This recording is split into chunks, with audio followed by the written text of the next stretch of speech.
At Italy's cricket farm, the largest insect farm in Italy, around 1 million crickets are transformed into ingredients every day. The process of turning crickets into food is quite simple.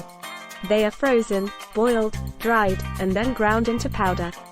This cricket powder is used in various dishes, including pasta, bread, pancakes, energy bars, and even sports drinks. Cricket-based food is considered highly sustainable.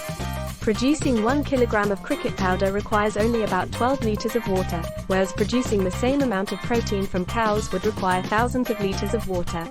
People who have actually tried it claim that cricket-based food tastes excellent. Additionally, it is considered a superfood rich in vitamins, fiber, minerals, and amino acids. One serving contains more iron and magnesium than a typical sirloin steak. While there is still significant resistance to insect-based food, with the global population exceeding 8 billion, concerns about resource scarcity in relation to food demand are growing. Therefore, a shift to eco-friendly proteins like insects may become inevitable.